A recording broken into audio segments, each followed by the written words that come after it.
Hey Gossip Ghouls, welcome to the Hot Ghouls Club, and if you love true crime and creepy cases, tap follow so you never miss an episode. As always, I'm your host Jamie. And I'm Tara.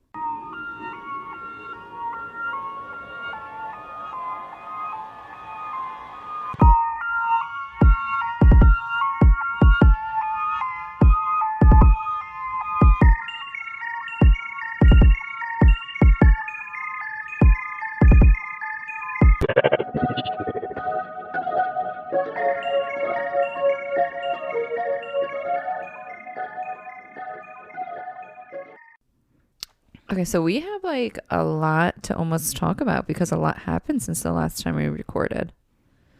It has. My birthday. Your birthday? Being the most important. The most important. Queen turned 26. 26 and then a day over 23. 26 and feeling like a 22-year-old. Absolutely not. Like, I don't have a stiff neck. No. I don't have lower back pain. No. My knees don't pop when I sit for too long and go to stand up. No. Have you ever had your lower back like do the cracks when you get up? Oh my God, I had my upper neck do the cracks and when I think I laid down and all of a sudden it was like oof. I was like, yeah, no, sometimes it's crazy. It is crazy. I'm going through it right now. My whole spinal. You should go to the place I went to get a massage. It's in Calverton. It was super sketchy. Not far like a foot. Well, No. Wait. You're It not says telling me. no. Wait. It says foot relaxation, but there's like maybe there's a window, but there was really just a door and like a banner. Did they ask you about your feet while you were there? No. So Kevin's mom gave me 2 gift cards on my birthday. Oh, nice. For 2 full body massages, $50 each. That's it. Okay. And I was like, I just was like, oh, it's like a foot place. Like maybe we'll get our feet or something. We'll go together. And then we were at their house like a couple weeks ago. And I think she asked if we used it. We're like, no. And his mom and his sister, they were like, it is the best massage I'm so sorry that had to come out. They were like, it is the best massage we've ever had, like ever. And we're like, what? Are you serious? And I'm like, I've literally bought your mom like expensive massage. Legit. Yeah. So obviously Saturday we went to the Ren Fair, which we'll talk about, but we were all out dying on Sunday. So I was like, fuck it, let's just go. I called at like 11. I'm like, can you do like 12? And he was like, sure. And I was like, okay, like 2. And he's like, okay. And I'm like, okay. And then we go there. Like a little bit too easy. He like knew who we were immediately. We didn't have to fill out a form or anything. So clearly. He's like, here, come with me. And then like we just follow him in a hallway. It's a nice place. It's clean. Okay. You go into a room with 2 beds and it's like dark. They come in, they massage the fuck out of you for an hour. And like typically I'm like, don't go too hard, right? I was like, I ain't gonna say anything. Fucking dig in. Elbows. Use your fucking knees. Elbows. Like elbows he was like, knees. he got on the table with me at one point. Love that. Like he got in it. Like, okay, if you're gonna go, your butt cheek's gonna get massaged, but that's your sciatic nerve. And okay, they dig. I would be like, you they know what? dig. No. I had to go Not with in the the chiropractor one time. No, And he was massaging my back because I had like thrown out my back or whatever. And then he did start to go near like start massaging the top of my butt. I was like, but it feels if you're gonna start me on this fucking hard, you should have married me first. Because the thing is like it feels so unbelievable so because it's such a sensitive fucking nerve. I have no idea. Literally, I was like, I was like, yes. Oh my god.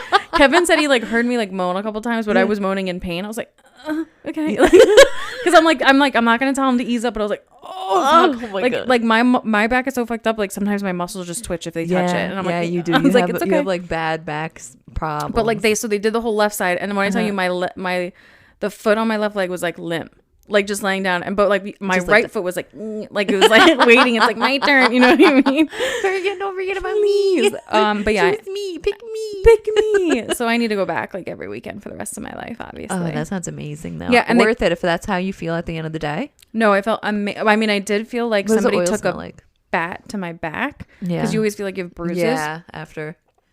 It was very like basic. Like it was like a lavender or something like that. It was nice. Yeah. And it was like lotion and I think oil, and they did hot stones for like a hot second. Ooh. On the back. I don't think and then what I also loved, which places don't do, but this place totally would. They massage you and then they take a warm towel and they wipe you down so you're not super oily. I was like, clean me up. Real husband material. I was like, thank you. I was like, and I didn't feel like, like super sticky or gross afterward. It was so nice. Oh my God. They got the back shots and everything. So everybody go to relaxation. I can't remember what it was called, in Calverton. Don't worry, sponsor us anyways. Please. I'll be there every weekend. But yeah, so welcome back to the Hot Ghouls Club. I'm your host, Jamie. I'm Tara. And we went to the Renaissance Fair this weekend. We went to the Renaissance Fair. We did that. We've made it somewhat of a tradition. I almost tried to change it with my brother. You did? Yeah, just because. Come again? So this year, okay, last year we went to the Renaissance Fair. I had the fucking time of my life. I literally was like a little fairy pirate running around the entire place having the best time. I was like fucked up off-cider. I was in it. And I could have stayed the whole time. But I did have my baby, my husband with me too. And my baby, he was only 2, like just turned 2 at that point. So he wasn't really like, he trooped it. He did. But we had to cut it short anyways. We didn't stay the whole time. So this year short I was like 4 o'clock. Yeah, I got mean, there it truly, yeah. They had to cut her 6-hour day short. Yeah, don't get it twisted, dude. We were there all fucking day last year. Anyways. They went back to the car and you stayed with me for a yeah. It was so fun. I had a lot of fun last year. So yeah, last year was so much fun. This year, well, I think there's a huge. I get it. That's how it felt. That is how it felt. He was probably like, "Where you're going?" And he's like,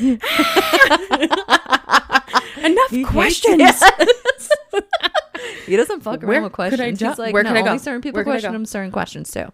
He won't answer them all. But the main difference between this year and last year, the weather, which is fucking killed, is crazy because last year it was cold and rained on us for like 70%. And you think you'd have a bad time with like a cold, rainy day? No. We had our best. Us Irish-blooded women thrived. Kevin got sick. Yeah. When we got home, he immediately went to bed. He was like feverish, and I'm like, I'm fine. Like, you're being dramatic. This is a regular day in the hills. He was probably like, you know, I could go back there again after this year. He probably. I can't. It makes me sick. It was so hot, dude. It was the hottest day of the summer. It was blaring. I got sunburned. Late September would feel that way. And I was September. They missed the burr part. Quite literally one of 2 people with an electric fan. Yeah. Which I was like, a manual one. So that was ghetto to begin with, but it saved my life. But I was like, okay, these people committed too hard. Yeah. Because it is like 83 degrees. You're layered up. There are like 4 clouds layered. First of all, it was called to be completely cloudy. So we were lied to by, again, the government. The government, every time. So every time. So if you really want to know where they are at with being on our good side or bad side, bad. Shit list permanently. Bad, How fucking bad, dare bad. You say it's going to be cloudy all day? A cloudy high 70s, I can do. Barely. I am holding on by a thread at that point. But I could probably find a good time. I could still have a good time. Fully sunny. No, I'm done. I think it actually got to like the 80s. I think it did get to the 80s. Yeah. We were long sleeves. Multiple skirts. We wore a hat. A hat. A witch's wool hat. A thick. We both wore the same hat the entire day. I took it off in the beginning because that's all I could have. Because like once I committed to it though, I couldn't take that off ever again. No, because I did, as hot as it was, it kept the sun out of burning your fucking retinas and your skin and your face. Yes. And everything else. Yes. That is the thing, is like it was worse without the hat. And then it caught your forehead sweat, which was great. So like I didn't have to worry about wiping it off of my eyebrows, which would wipe off my eyebrows. I didn't have to deal with that. I had a handheld fan on me almost the entire time. I was dripping everywhere. Me too. I was holding it up against my back. I was holding it like up against my stomach. I was putting it down my shirt. I don't think we can get across the point of how fucking hot it was. Hot and sweaty. Like it was. And then you're standing on fucking rocks. You're standing on rocks. You're walking in like... You're walking on dirt roads, and it's a huge piece of property. You have to you can sit to watch a show, but it's just a bench in the sun. I wore leggings under my fucking 3 skirts last year. Fine. I wore fishnet stockings. I know you were like, I'm gonna die. It was a mistake. I almost died. I almost fucking burned my crotch on fire because my legs had rubbed so bad with Chub Rub. I was literally that fat kid waddling back to the fucking car. Not only that, I had to take a shit, and I was like, I can hold this shit. This is no problem. I have a fear of pooping in public. I hate it. I can't do it. It makes me anxious. I talked to my therapist about it. She said, I don't know. We could probably figure that out eventually. Maybe the more you do it, the more you like, a lot of people don't like doing it though. Yeah. So I was like a lot. Like how many people have you met that are okay with it? My mom isn't. I'm not. A lot of people aren't. Exactly. So again, I had to take a shit, and when you gotta go, you gotta go. We gotta go. I cannot hold it in my ripe age of 24. I can't hold it anymore. Okay. So we're like waddling. Well, I'm waddling back to the car. Because my shorts, I wore shorts. I wasn't stupid. I wore shorts, but my ass was eating those fucking things like it was starving and fucking, I don't know. So waddling back to the car, and I'm like, we get to the car, I'm like, oh, I think I can hold it. I think I can hold it. I think I can hold it for the 2 hours. And then the second Kevin turns on the fucking car, nope. No, not the second. We got in line. We got in line. We literally, because you have to get out of your parking like area, and then you have to get onto the line that's on the side to get out, which we thought. In hindsight, we thought it would be much longer than it was. We were being a little dramatic. It was maybe less than 5 minutes. Yeah, it really wasn't that bad. It was actually less than 5 but minutes. But at that point, we're already over it. But the we're thing like is, ready to I be knew home. that there was porta potties. Yeah. Back. Yes. And I was like, fuck. Like I was like, the only thing I was like, I don't know if there's more. Like, and we can't turn around. We'd have to park in an aisle, and you would have had to walk. But thankfully there was another grouping. So upset. Yes, there was another grouping, which was like maybe 20 feet away, which was it really wasn't. It was like, a I blessing. see it. I'm like, oh my god, thank God. I was like, because they're gonna have to walk. The clouds opposite parted. They actually huddled over the huddled in over the porta potties. So it wouldn't I said, be oh my god, steaming as bad. It was God's given grace. So I get there, I go to the toilet potty or the porta potty. People are waiting in line. You know what happens sometimes when the handles flap over and then it says like the busy signal on the thing, but nobody's really in it. So I'm more than positive that was happening because there was 3 people, like 3 porta potties in use going in rotation. That was it. I was like, this isn't true. So okay. Anyways, so one guy gets out. This another some guy goes, you don't want to go in there. And I was like, I'm going in somewhere because I need to fucking go. But the girl in front of me was like, I don't want to do it. That's fine. I was like, I'll do it. Move. It's okay. I'll go. So I fucking go in. And then he's like, I'm not sure what the toilet paper is. I catch him saying that on the way out. So then I go and look, and I'm like scratching like a fucking raccoon at trying to get to trash. I'm scratching at where the toilet paper could be. Nothing. Empty. I'm sweating. I'm clenched up. I'm fucking 2 seconds away from actually becoming a fucking geyser. I swear to God, I'm seeing my life flash before my fucking eyes. And I'm like, no, there's no toilet paper in here. So I'm like hysterical at this point, and I'm walking back out, and he goes, miss. And I'm like, and he's like, here. And he shows me his little titty pocket. And he says, he's like, hands are up far away from me. I'm like, are you disgusted by me or the situation? What's happening? He was like, my hands are wet. I don't want to grab it for you. I was like, okay, perf. So I grabbed it. I took 2 toilet paper wipes because I didn't want to know. You didn't tell me any of it. I was in so much shame. I'm telling you, it was so bad. So I took 2 toilet paper wipes, a little fucking pocket tissues. I'm crying. I took 2 pocket tissues, and I go back in, and because he thinks you just got to clean up. I just got a little TT. No, sir. So I am grateful for a few things.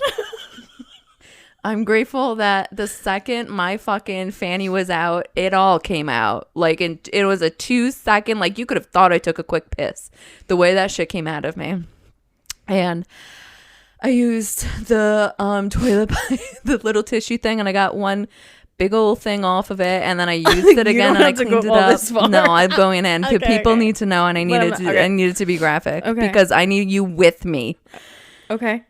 And I clean myself. Yeah. And everything's fine. You're a clean girl. Okay. And I'm disgusted by what's behind. So I take off my outside. I had this little ratty piece of fucking Halloween decor. And I take that bitch off of me. I'm like clawing it off actually. Because there's still a line and people are going to come in behind me. And I'm like. And you're like so tired. Exhausted. Exhausted. I'm fighting for my fucking life. Okay. So I'm able to leave that little I don't want it to ruin your story. I'm able to leave that little piece of, fabric behind. I leave it right on top of my My women's doing. Oh, you camouflage it in the dark. I camouflaged it. Actually, no, it was bright. You could see everything. You could see down into fucking China because there was through no that hole clouds. because there was no cloud. Nary a It cloud. was literally, it was like LED lights apparently inside of the porta potty. So it wasn't the Renaissance in there. It was the Renaissance. Beyonce's Renaissance. Beyonce's Renaissance. So then I get out. And well, first of all, I get out and then I start fucking getting really scared because this one water fountain station where you can wash your hands with soap and water and be like a normal human being, bone dry. There's nothing. I'm like, you're fucking joking me right now. I'm literally gonna have to go back You're to Tara so and like bag traumatized. for like hand sanitizer. I had hand sanitizer. But the second one filled with soap, good amount of water flow. I said, thank fucking God. Oh my God, you had such a traumatic ending. And then I was able to leave and I was able to go and it was like crazy. You didn't say any of this on the 2-hour ride home. No, I internalized a lot of it. Oh my God. Okay. And then I finally I had to process what I went through. It was traumatic. I went through a traumatic experience. I had to sit there, I had to sit with it, process it, talk to my therapist about it. Okay. And then now we're here. How do you feel about it now? I feel fine. That was a funny little story. That was crazy. We noticed something even funnier. When I first got there, we parked the car. I remember I knew that there was porta potties like that way, Yeah, like because toward we the were like, back. let's just go pee before we go in, because we both had to Which is pee. the best time to do it because Yes. they're like at their cleanest. They're at peak. They're clean. Well, they're cleanest and they're the shortest lines. Yeah. And so we're waiting to go online in the bathroom, and like there's like a bunch of porta potties. This woman walks out and she goes, she goes, like, who shits in a porta potty? Nobody fucking wants to, ma'am. Okay. And I literally, to be in that my person. mind, was like, I wasn't going into her porta potty. I was going into another one, and I'm like, Yeah. in my mind, I'm like, what the fuck, bitch? I'm gonna be shitting in a She's porta potty literally later. the reason why I haven't. But She would have bullied somebody in fucking high school for taking a shit. Well, that's the funny thing is, like, when she said that, I was like, bitch, I know I'm gonna be shitting in a porta potty later, but like I actually didn't. I was just constipated the whole day. But I can't believe that happened. My dream date, and Being you knew it. constipated. Dream date, and you knew it. Cute. Okay, well, that I think pretty Was much a shitty turn. No, it sums up the entirety of our experience at the Renaissance Fair, Yeah, and it was fun. it was fun. We're gonna go again. Guess what I'm gonna be? We're gonna I'll go tell you. again. Yeah, so we're gonna go again. Brett really likes it. Who? Brett. He doesn't do anything. I know they fucking like leave. They're in there for like 3 hours and they leave. They have the best time. Actually, maybe that's what Maybe we should do. We do 10 to 3. I Smart. honestly, if it's a nice, cool day, I'll do a whole day. the whole fucking day, I'll close that bitch out. I'll Fine. sleep there. I'll sleep there. Yeah, you can catch me with the pickle guy. You won't. Okay, what are you gonna don't be? like that guy. I'm gonna be a jester / I don't know how to say it. It's like period clown. Period clown. Do you know that word? No. Period. How do you Period. spell it? Period. I don't know how to say it. I have like less than a high school graduation education at this point. I'm working on 5th grade What is energy. it called? Period. I think it's period clown. I think it's French. You don't know if it's French. It looks a little Frenchy French. Oh, period. No, just kidding. I don't know how to say it. Say it. It's French. I know how to say English It words. is French? I know stuff. I'm so good at stuff. No, It you're just supposed to looks say French. Piero That's not right. and Pairo. Welcome to this pronunciation. Today we will be focusing on a new word that you might find A new word. a sad clown. Let's say it all together. Pierrot. Pierrot. Pierrot. Pierrot. One more time. Pierrot. Pierrot. Pierrot. You It's got like a Pierrot. period clown. Yes. Well, speaking of sad, no, I guess it's not that sad. I was thinking like scary, because clowns are scary. Clowns But are scary. I think the people in, I don't know if there's people in your story, but people in my story are sad. Yeah, people in my story for sure sad. Yeah, Like, they're for sure they're sad. not happy about what happened. No, they're not happy about what happens. So this week we have something different for you guys again because it is officially spooky season. Holla for it, dollar for And spooky I think like the season. proof that it's officially spooky season is that it was like 50 degrees on Wednesday, the I'm first in day a of sweater. October. I'm in a sweater right now. I'm in a sweater and I don't think I'm gonna have to take it off. Me neither. And my toes are cold and I love it. I love being cold. It's the best thing in the world. I didn't have to sleep with the air conditioner last night. I'm gonna keep that bitch on. I'm running. I said that to somebody at work and Until they it, were like, like, frozen. oh no, I had mine on. I was like, ah. Yeah. But so we're going to be doing some spooky stories. Like, I mean, it's not like we're not reading Some haunted scary tales. haunted tales. Sorry, my throat. Some haunted tales. We wanted to do something not just murder or We wanted to really welcome in the spooky season in the right way because we do murder 365. You know what I mean? every day. We could do it every day, every week, every month. But this month, we need the Special whole month. special month of spooky, ooky, skeletons, creeping, crawling. And you want to know everything. one of the best things is that this month ends on a Friday and we post on Fridays. Yeah. Halloween. I love So- Halloween Friday. We're going to have a really good episode for that. We're gonna have to have such a good episode, I know. So we're gonna kind of dive into some things maybe you've heard of, maybe you haven't, but they're, like Jamie said, haunted tales. Haunted happenings. I don't know.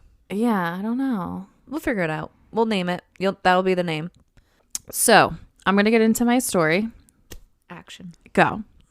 In Jewish folklore, there is a spirit known as the Dybbuk. The Dybbuk? Yeah, the Dybbuk. Dybbuk. Scott Dybbuk. Oh my god, that's so funny you said that because there was a trailer. We were watching something and a commercial came on and it was a trailer and it was Jared Leto, but I was like, is Scott Disick in a movie? Did you know that I mixed up Jared Leto and Jay Leno for a very long time? I actually did too. Yeah. No, I because had no idea. I that- thought they were because it's the same name, yeah, same name, but totally different people. completely apparently. But I'm almost positive I just mixed them up. This girl at my job told me that she had a major crush on Jared Leto. Okay. This whole time Scared. in my head, Jay Leno. I didn't question. I said, "That's what you're." If that runs. That's what You were like, rocks your oh, you're boat." cooler than I thought you were. That's very niche, and I appreciate that. From you. I respect that. I don't have any proof, but I think Jared Leto was like a piece of shit. I totally can get that vibe for sure. Yeah. Unsubstantiated, but I think maybe not when he was younger. No. But I think absolutely as he got older and No, fame always. and everything for sure. no, he's always been like weird. Always been like weird. Yeah, and he's in a band. Yeah, 30 is- Seconds to Mars. I used to listen to some of their music when I was younger. Okay, so back to the story. The word comes from the Hebrew davak, meaning to cling. Unlike the Christian idea of a demon, a Dybbuk isn't an outside force. It's the soul of somebody who has died but failed to move on. It clings to the living, sometimes to a body, sometimes to a house, and sometimes to an object. The reasons vary. Maybe the person died suddenly or violently. Maybe there were sins left unatoned for. Maybe vows were broken or burials left unfinished. A Dybbuk is human but displaced. Almost like the cereal with the Aoki Gahara force. Oh, yeah. A little bit different, but very much so on the same font. I feel like other religions and cultures outside of like Catholicism and like the Christianity have more respect for like their dead. Yeah, so they give it more of a moment. And there's more folklore. Yeah. Or maybe we just like never looked into We're just like, it's ghosts. Yeah, Just whatever. fucking It's just is- like it is fucking what it shut the fuck up. But listen to this. So communities had rituals to deal with this. Oh, wow. A rabbi might gather 10 men to recite psalms. They would blow the shofar, which is a ram's horn, to startle the spirit loose. The affected would be asked to recite prayers or hold a holy text, and I think also holy objects. Sometimes the spirit would speak through them, revealing things the person couldn't possibly know. In these traditions, an exorcism wasn't a battle with evil. It was more like a negotiation with the grieving It soul. was just like fucking Steve being like, Fuck you, Jarrett. That wasn't me. That was the ghost. She Yeah, that was really the fucking ghost. hates you. He hated you. I can't remember who it was though, because so many people in this life have hated you. Well, that is definitely where it's different, I feel, from Catholicism, because Catholicism is so like a is always like an exorcism is like a battle with a demon. It's never like a human soul that's just like trapped and fighting into tragically another person's soul. Yeah. That's interesting, because so we've never, I guess it's like, I guess a lot of like Catholic and Christian hauntings are more like home based, if that makes sense. But sometimes a thing will follow you home to home. Yeah. Yeah. But I've never, I don't know if I've like thought about the word of it like it clinging to you, but maybe. Like as far as like the Catholicism side of it. Yeah. Yeah. I've seen like there's been a lot of different things that I've seen like with people claiming that it like clings to them. Like that one from the Conjuring movies or whatever. Like one of the girls said that she had this one entity or whatever thing that used to haunt her while she was growing up and seemed to follow her from like house to house to house, and then all of a sudden she's getting dragged down a fucking hallway with her socks or whatever. Crazy how life comes at you fast. Yeah. One day you're a little girl playing dolls with a ghost only with an imaginary friend only you can see. Yeah. 10 years later, that friend is pushing you down the stairs. Literally all the way down 2 flights of stairs. 2. Not even, didn't stop at the one. No. It then dragged you next to the next flight and boom. Yeah. We digress. By the early 20th century, the idea of the Dybbuk had even entered pop culture through S. Anksky's play The Dybbuk. It was a tragic story of a young bride possessed by the spirit of her dead lover. The figure of the Dybbuk stuck, and in modern times, the legend shifted from people to objects. And that's where we get the most infamous case of all, the Dybbuk Box. Okay. Heard of her. Dybbuk Box. Dybbuk Box. The Dybbuk Box, as we know it today, surfaced in Portland, Oregon in 2001. Obviously a place full of magical haunted objects. Oregon. Honestly, I could see that for them. I can too. I mean, isn't that where They just sound spooky. They Twilight sound like they're happened? a haunted house. Twilight? No, it was Washington, but Yeah, it's literally Washington. same thing. Same font. No difference. Like no difference. Yeah, literally. Not a difference at all. Not a difference. Fight us on it. Do it in the comments. A man, Tag 3 friends. get this, a man named Kevin Manis. Kevin Manis. Kevin Manis. Doesn't even sound like a real name. No, that doesn't. It sounds made up. I feel like it is. Hold on. Excuse me. Let me lubricate the throat. Kevin Manis. John Manis. That sounds a little better. Yeah. A furniture like refinisher Okay. and small business owner went to an estate sale. The belongings were said to have come from a Holocaust survivor who had fled to the United States after the war. Oh my And I also think I saw something that they were like also in Spain. I think they went from the Holocaust to Spain. I don't know. Among the items was a small wooden wine cabinet with doors and a drawer. So it's like okay, so when I always think of a Dybbuk box, I just think of like a solid wood, Yeah, with like like, almost a little. like old school jewelry box sort of thing. But it's actually like, I'll pull up a picture of it, but it's I think of like almost like a Jack in the Box. yeah, no. So it's like large. It's like this big. Okay. And the bottom is a drawer that pulls out, and then there's like French doors. Oh, she's in love. Oh, she is lovely. Nice.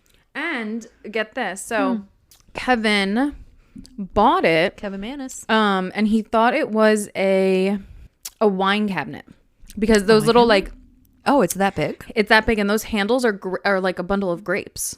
Oh. And especially if this person was from Spain, like I feel like there's a lot of wine in Spain. Yeah, he's trying to be cunty in his house. Okay. Well, Respect. actually, not really. Oh. So he bought it obviously, and he took it home. Yeah. He had actually bought it, intended to give it as a gift. Oh. Right. But he claimed later that as soon as he brought it home, essentially things started happening. Ooh. Light bulbs started shattering. Ooh. Rooms filling with an overwhelming smell of cat urine or ammonia. Ew. And That'll a lot take of me people out say immediately. That they have that same like sense. that when the Dybbuk is in that room. Yeah. Yeah. And then guests in his home were having the same exact nightmares of a horrible long limbed figure standing out beside their bed. Terrifying. So listen to this. When Manis gave it is a box. Yeah. So he gave the cabinet to his mother as a gift. To his mom? Yes, because Because I don't I've been think having he the like. worst fucking time, but you know what, Mom? Here you go. Here you go. But I don't think he put two and two together. If that's what the things that were happening. She suffered a stroke on the same day. Are you joking? No. And he took the box back and eventually decided. Is that when he got it? Well, no. So I think what I heard is like he gave her the box. He left the room for a few minutes, came back, and she was having a stroke. So he brought her to called 911. Yeah. And then it was like she wrote on a piece of paper, like trying to talk to him, saying gift. And he was like, what? Oh, we like your gift? Like, I'll get it for you. And I don't know if she fully wrote like don't want it or like no. Yeah. So he took it back, and he was, I think, starting to realize, like, I mean, it's kind of crazy to blame that over like your mom's stroke, but yeah, that's crazy if that did happen. that is crazy. That's a very, very insane coincidence. Yeah. So he bought it in 2001, and by 2003, he decided to list it on eBay. Shout out eBay, sponsor us. Sponsor us. His listing wasn't a typical like for sale post either. It read like a confession, like page after page, detailing the disturbances, warning buyers not to open it, practically begging them to take it seriously. Yeah. And then the auction became the seed of like the Dybbuk box. Ooh. Dybbuk Box legend, sorry. Yeah. People are going crazy. They're So, like, I need this. I know. So the box was sold to a new owner. Did you say how much? No, it actually didn't. Shit. The box was sold to a new owner, Joseph Nietzsche. Okay, Nietzsche. Or Joseph, but a college student in Missouri. Nietzsche reported his own experiences with the cabinet. He described strange, intermittent smells of cat urine or ammonia. And that would have been enough. Like that. No, would have that's been, like immediately get rid of it. Immediately. An infestation of small bugs in his apartment where he had roommates. Roommates. Electronic shorting out and failing, and the same sense of a heavy presence in the room. He wrote about seeing dark vertical blurs out of the corner of his eye and suffering from intense insomnia. Oh my god. So he didn't keep it for long, and within a few months, Nietzsche put the cabinet back on eBay. I love the with eBay his lore of own it all. warning. The legend was growing, and the object had a reputation. So I do know he did sell it for a few $100s. Okay. Nietzsche. So he must have bought it for like $100 or $200. You know? Yeah. So the next person to take possession was a guy named Jackson Haxton, the director of the Museum of Osteopathic Medicine in Kirksville, Missouri. Haxton had heard about the box and its growing reputation, and he was intrigued enough to purchase it in 2004. So his experiences were pretty unsettling. He described physical illness, reoccurring nightmares, and strange phenomena whenever the box was nearby. And they did like various tests on it, and like even had like he did like religious side of things. He did science things, and he claimed that the spirit could be calmed but not cured. So like at times like the box wouldn't be too disruptive. It could be chill. So he experimented with a lot of different ways of containing it. He would consult with rabbis, like sealing it. I think I even read he like buried it somewhere. That's so interesting that did he know to consult with rabbis, or was that just something that ended up like being his go-to move? No, he did, because Dybbuk is he he knew based off the name that it was from Jewish folklore. Yes. So unlike Yosef and Kevin, Haxton actually documented everything carefully because he was like a scientist or some shit. Yeah, he built a website archiving the history of the Dybbuk Box. Oh, wow. And eventually published a book simply titled The Dybbuk Box. And since he was like had such a strong academic background, it did lead credibility to the story. And it made it seem like the box wasn't really just like an urban legend anymore. It was like kind of feeling real. Yeah. Like real-ish. Yeah. And his telling reached like a much more wide audience, and the version of his story actually inspired the 2012 horror movie The Possession, which fictionalized the box and cemented it in pop culture. I didn't get a chance to watch it. We should watch it. We should. I'd be down to watch that. Movie night. And then we're gonna fast forward about 6 years. So in around 2018, the box ended with somebody I hope a lot of you know, because it's somebody I know very well. Zach Bagans, host of the TV show Ghost Adventures, who added it to his haunted museum in Las Vegas. Oh my god. Zach Bagans, I used to watch so much in freshman year of college. Not him, but I would watch Ghost Adventures. I still kind of love it. Ghost Adventures is amazing. And then in 2018, Post Malone visited the museum. Stop. And cameras caught Bagans touching the Dybbuk box while Post Malone rested his hand on Bagans' shoulder. After that, Post Malone suffered like a streak of bad luck. Like, he was flying in his private jet and the tires blew off during takeout, which can normally like crash a plane. Oh my God. And then his Rolls Royce was involved in a car accident, Oh. and his home was broken into, and I think the people wanted him to be there. Oh my God. All within weeks, and fans were like, "That's the Dybbuk box." But She now, came for him. but the cabinet is still at Bacon's museum. We should totally go to his museum one day. I would love, in Las Vegas, if we ever do Yes. go to Las Vegas, we have to go there. Like, that's a must. Yeah, and he says he keeps it sealed and under rules to limit like any direct contact. And need not a one. I'm not touching shit, but I'll look. Yeah, but so that's really the Dybbuk box. Not everybody believes the story, and skeptics kind of point out itself that it may just be an old minibar, not like a Jewish wine cabinet, because I think they're trying to tie it into that, whatever. And Kevin Mannis apparently admitted in an interview he did embellish the story a little bit. Okay. But even if it's like exaggerated and whatever, like I think it's really strange that people like did claim to have all the same experiences. I was just gonna say, there's still more than enough people to have had like these weird, very specific, like the tall figure, the piss smell, the piss smell, that again, and not just enough. piss, cat piss, cat urine. There's if you nothing have that, worse. I will be triggered by that for the rest of my life. Nothing worse. Nothing worse than that smell. And then what else was But that? what's The also kinda- uneasy feeling. And I mean, that's kind of classic. That's I mean, a classic eerie thing. I also think like if the original lore of it being like somebody from the Holocaust brought it with them when they went to the US, which is like kind of crazy to flee with something so big. Yeah. But maybe it was, maybe it was in the beginning. I don't know. But like maybe like somebody died in the Holocaust too.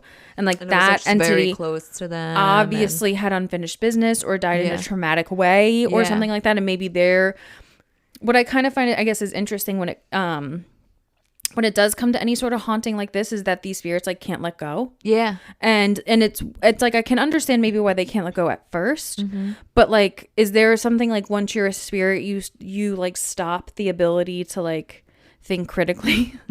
You know what I mean? And like you I just know, hold it's onto so that grudge forever interesting. instead of just moving on. Because I feel like you get like those two sides of the stories where like that can very much so happen, where everything just kind of gets like so narrow minded and like you're stuck on this like one traumatic or like, unfinished business of it all or whatever. But then on the other side, like they always talk about how like you'll go over there and you'll switch over and like you go into this like transcendent being and like you're all of a sudden like very, very aware of like your life's story and like the meaning of it all and like what lessons you've learned and like almost like a rewind of your entire life, and you can get that experience. So it's like very weird that you get those two different options, if you will.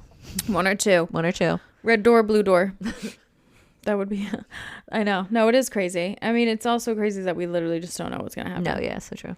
We don't know if we'll cling to something or if we'll not. We don't even know if that's technically real. Like maybe that's the aliens that That's are anxiety watching inducing. us Yeah, just yeah. doing, Oh yeah, or what if we just turn into aliens? Like we are the aliens. We are the aliens. They're just like experimenting to see like how we would do. And Yeah. you know what we're doing? Horribly. Bad. Very bad. We're We're not passing any tests. Burning this like whole earth to the ground. So talking about burning things to the ground, Do it. I have my story that I'm going to talk about too. Talk about it. Talk about it. Talk So about it. today we're going to get into one of those stories for me that honestly straddles the line between urban legend and a genuine paranormal happening. So it's like reader's choice. Amazing. I love that it's also paranormal. I do love that too. It's one of those tales that kind of lives on in folklore now, mostly by families just sitting around and sharing stories, as well as like it's circulating online. So you can still find it on like forums, Reddits. They're still chatting about it. And that is the infamous crying boy painting. Oh, I don't know about this. I didn't know about it. Me neither. I was like trying to look up different options, and I saw this and I was like, ooh, what's she about? So then I got excited. I was like, oh my God, okay. So we're going to go back in time for a second, and we're going to go over the beginning lore of the crying boy painting. The paintings themselves, so there was more than one, were created in the 1950s, right after World War II, by an Italian painter named Giovanni Bregolin. But he also had another name that he went by too, which was Bruno Amadeo. Very fun. Two different names. Love. Love. Which was very 50s of it all. Everybody had that. An alias. I want that.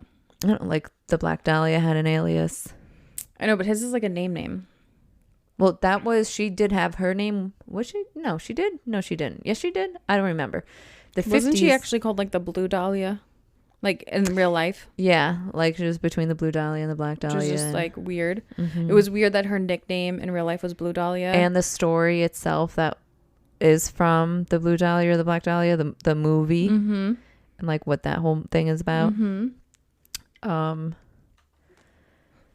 So Bruno Amadeo. Love it. He painted dozens of these realism portraits of children seemingly around the ages of like 3 to 5 years old. Don't love that. But they always had these big, glossy, sad eyes with tears streaking down their cheeks. That made me hate it even more. I saw these pictures. They're terrible. It's very like almost emotionally evoking. Like it's like you just see this like little baby. It's like a little baby boy. And he's just like very sad looking. And it's just. And there's multiple of these? Multiple of them. I don't like that. And here's the thing too, is that they weren't just obscure little art pieces that were niche like within the art world. They became these mass produced prints. Ugh. So they're like department stores were selling them. People were hanging them in their living rooms, their kitchens, their bedrooms. And by the 70s, I feel like I've never seen these before. Well, this is why. It's because in the 70s and 80s, especially in the UK, which is really where it got big, was in the UK. Okay. They It's have no estimated. taste. Huh? What? I just got that for a second. You know, their makeup is interesting too. Like they're full of glam. We could do better. But anyway, so from especially in the UK, it's estimated that over 50,000 copies of these portraits were floating around. What the fuck? That's an aggressive amount for that time period. Fuck the Starry Night? Apparently. Like the fuck? I wouldn't like if I saw that I'd be like, what the fuck is going on here, Denise? Imagine you move there, you had no idea this like phenomena was happening. Yeah. And like you go and then like you go to the first house. Yes. I was just gonna say that. And you're like the first one, you're like, wow, that's a weird painting. Yeah. Like I'm not gonna say like anything. Is that a family member or like what's going on? Like what is it? Oh, interesting. Right. Okay, that Okay. must be a weird person. Then the next one. Are you guys related? Did Becky send you to get this photo? This is crazy. Is this like a local artist? Like what is this? No, it's fucking insane. So now you might be thinking too, because why would these, like we were just saying, why would you have these in your home? Because once I saw these paintings, like I said, they were literally like, I couldn't help but think that. Just because there's just something so deeply unsettling about a crying child staring at you every single day.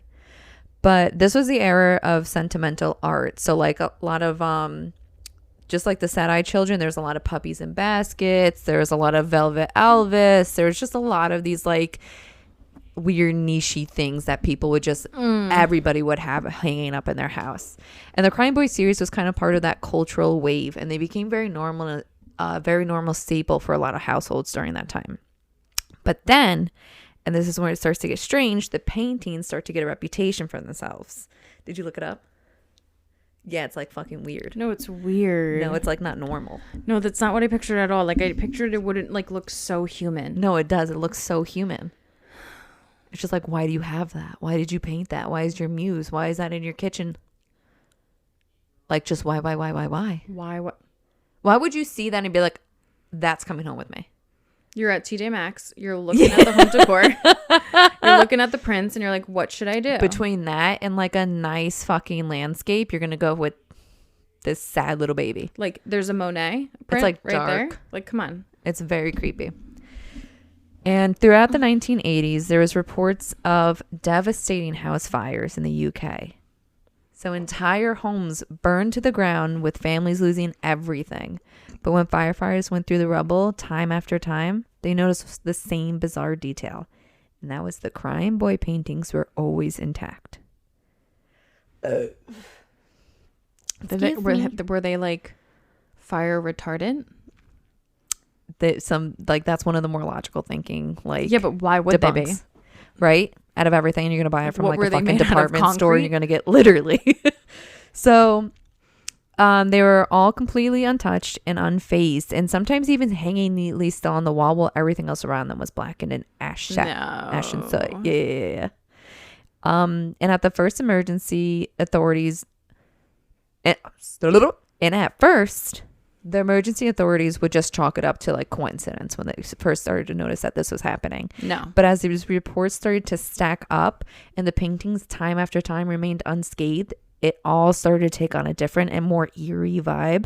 So especially since it wasn't just one house or two that these paintings had all been essentially the only things left standing, there were dozens of incidents being linked to them. Like crazy. I see it once and I'm like, that's weird. Yeah. You know what I mean? Yeah. But this is the only time I've seen it. Yeah. I see it twice. Mm-hmm. We have a problem. I'm thinking back about that one immediately. And then to have dozens, I leave the country. I'm leaving the country. I'm out. I'm actually moving to somewhere else. That's insane. Yeah. So there was this one case though that really blew it all up, and it was in 1985. A family in Rotherham had their home destroyed by a chip pan fire, which is what American would like recognize as a deep pan for frying. Okay. And in the wreckage, as you would have guessed it, a crying boy painting completely unharmed. But it was that story that made it into the Sun. It's one of the biggest tabloids in the UK, and from it's horrible. The Sun? Yeah, they're disgusting. I bet. But yeah, I mean, I don't know what they were back then. Like, they would have jumped right on that then. They would be like, they put the paintings in the homes. Literally. They would have like, we're buying. And from there, the legend just exploded. So firefighters even spoke on record saying, yeah, it's the weirdest thing. We keep seeing these paintings survive fires. And that was enough to convince the public that the crying boy was cursed. It was just a stupid firefighter. He's like, you know what? I think you're right.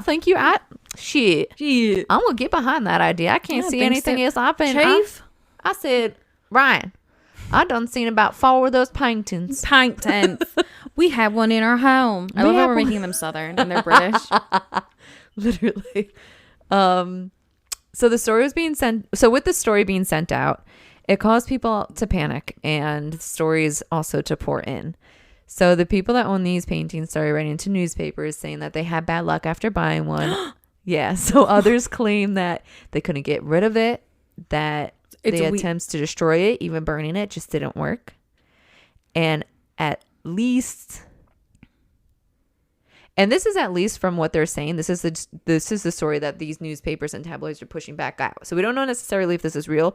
They're just saying that these are the stories that are coming into them, right? And they're trying to tell the map. They're not obviously they can't really fact check it for the most part, I guess. Exactly. Yeah.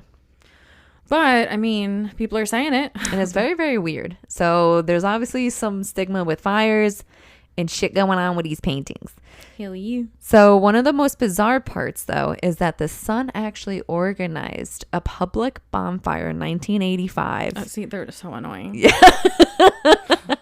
I'm over them. And readers were encouraged to bring their crying boy paintings and throw them into the flames. Which is also horrible because you're just like painting photos of children crying. And then painting. Them. I'm sorry. You're burning. You're burning these little. And I bet they're cheering. Boys. Huh? They're cheering too. Oh, they're having a fucking ball. Yeah. They're having hundreds of people did this. And it ended up being, remember, it was like this weird fucking like exorcism that happened. The one guy comes with like 15 paintings. The power of Christ compels you. The Father, Son, and the House of Gucci. I love that. Now, even with all the documented cases, and without a doubt, the really, really spooky factor of the crying boys paintings, there will always be skeptics that have their explanations, which I'll go over some. And we already kind of touched upon it, is that some say that the prints were coated in a fire retardant varnish, which is why they survived. And others point out that if they were hung on fire resistant hooks or nails, or maybe they just might have fallen, landed face down, protecting them from the flames. And these are all very logical, like debunks. It would be if there was other things like that too. If there was other paintings in the house, like if they have that fire, like the fire retardant, like nails and hooks and stuff, like obviously you think there's just one? I definitely, and especially since it's being mass produced, I'm sure it's not the only painting that's being mass produced from like that one factory. So if that's the case, they probably have the same contract with these same department stores, and they have other prints out there. So like, why wouldn't these? They probably do. They probably might work with a couple factories. That's a good point. But what was I gonna say? Well, but they were able to burn them all on the bonfire. Apparently. Nothing. I mean, I guess they can only repel fire for so long. Maybe, I don't know. But also, like, if it can't burn, it's probably so packed with chemicals. They're probably just poisoning everybody anyway. Truly. It's probably like a radioactive and those spot. paintings are creepy. They have like giant fat tears on their eyes. Yeah. We're definitely gonna include photos of the Dybbuk and the paintings. Okay, yeah. On our post because they're weird. No, they're very, very, very, very creepy. They're very creepy. And I would get one though. You would no, No, that's I'm pretty- just kidding. That's so You know, crazy. I was thinking of something totally different. I was thinking of something like kind of a dark background, right? Mm-hmm. And there's like almost like the Scream painting where the guy's like, yeah. but it's just like a kid somewhere, Yeah. and it's like big eyes that are like watery, like I don't know, like something terrifying. but it didn't look That's like a even worse. real person. Yeah. Do you know that I've seen like a lot of those type of photos in those like children trafficking documentaries where it's like if you see that like up in some like mansion where you see children that really look terrified in like these abstract almost paintings, like that's a fucked up place. You get out of there. Don't want to be there. Or search it. Or search it. You might be saving kids. Just know like watch your back if you're doing it. Wait, what mansions would we ever go to that would have that? No, not us. Oh. Like people maybe. Rich people. We have a few people listening. We have 7 countries now. Any rich? If Dubai? you guys are, sponsor us. Please send me money. My account number is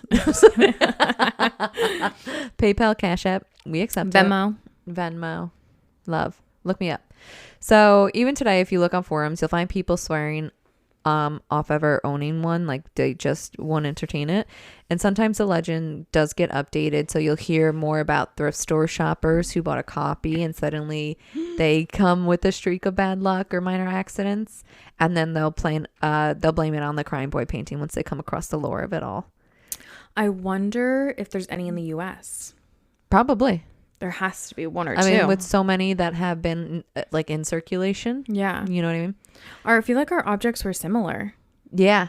It was nice. Yeah. It was Like it was like definitely an similar. object that had some sort of haunting, but yours was like a mass haunting. Like I wonder what if it was all in the same factory and the people that were making them all died or something.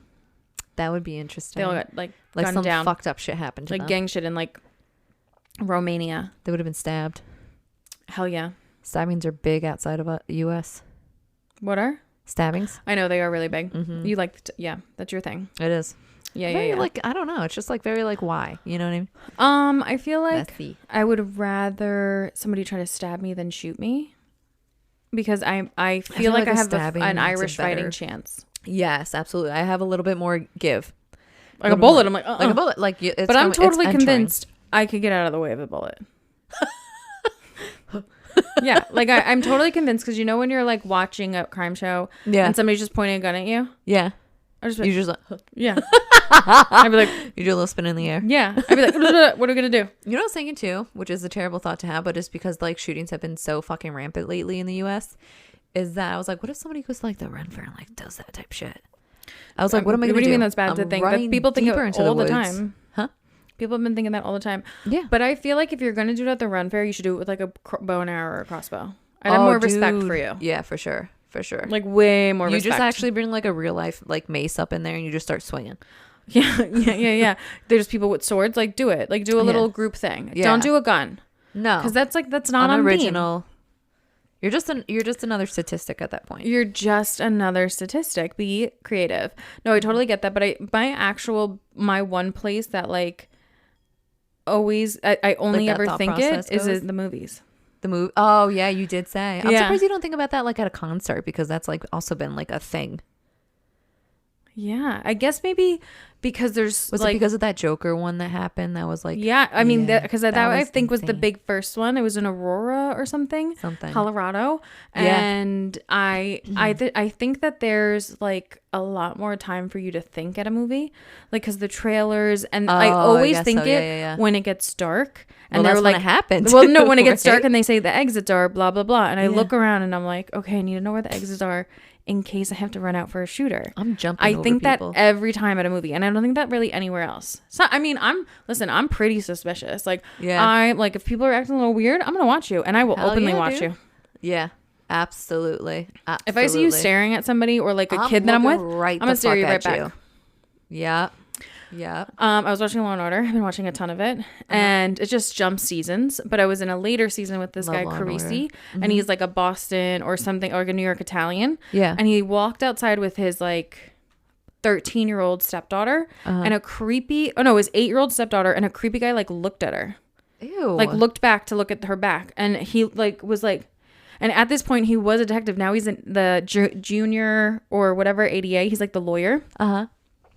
And he looks back at him and he's just staring at him like, are you fuck? Because he's like, Yeah. And then he sees him check out like 2 13-year-olds, like walk past him. And then he goes to talk to them. Ew. And he goes, wait here. And he just bought the girl like a phone. So she's like, she's just hanging out like on the side. Yeah. He just goes up to him and he goes, hey, let me see your ID. Yeah. And he goes, what are you, a cop? He's like, what do you think? Yeah. And like he shows it to him and he's like telling him off. He's ready to smash his face in. And I'm like, yeah.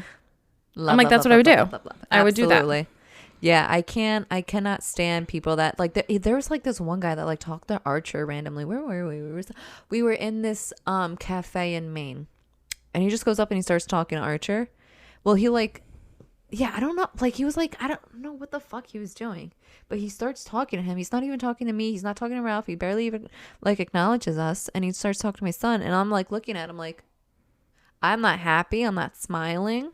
I'm not entertaining whatever the fuck you're trying to do. Mm-hmm. I don't even give a fuck what you have to say. No. I'm 2 seconds away from jumping down your fucking throat in public. Yeah. Mm-hmm. You better back the fuck off. And as soon as he saw me, he walked away. That's like creepy. Saw me in my expression. He walked away. I was like, who the fuck is that person? And He I had literally bad said that before intentions. he even left. I was like, who the fuck even was that guy? I'm not friendly. No. Not when it comes to my kid. No. Do you No, you not- shouldn't be. And I also worked in retail for so long. So like if you see me in public and we're friendly, you're going to have to actively get my attention because I'm not looking at anybody when I'm in public. I'm not fucking looking at anyone. I don't want to talk to you. I don't want to be friendly. I'm not chatting. Yeah, I think working in retail makes it also so that you have had to hold your tongue. Yeah. For so many years because like same thing with me that like now when you're in public, I like never hold back. No. It's so bad. No. It's so bad. I will start a fight. I will fight. And that's not like normal for like that was never me when I was growing up. I was always very shy and very like I was very to myself. But I mean, I definitely opened up. My personality started shining through, but then like retail just killed me. It just crushes you a little bit. It just crushes you a little bit. A little bit. A little bit. Yeah. No, it's a lot. It's a lot. Well, I don't know how we got on the topic of creepy old men. I don't know. They're honestly, they're always there. They're when worse. there's more. They're If worse. this show's going, We always just talk about the horrible base men. of it. Yeah, So they're worse than a Dybbuk, and they're worse than a haunted painting. they're worse. They're scarier. So, they're more haunted. moral of they're the more story, ghouly. It was always about the men. It's always about the men. It was Bruno, It was Bruno. and it was Kevin. Bruno and Kev. Kevin fucking messing. Well, thank you guys for joining with us for another new style episode. And we'll be excited to continue to deliver that throughout the month of October. Yes, we have a couple of other ideas that we're going to do. We're going to be putting out some different types of episodes. So stay with us. If you have any ideas, let us know. But yeah. But until then, we'll be catching in the shadows and stay ghouly.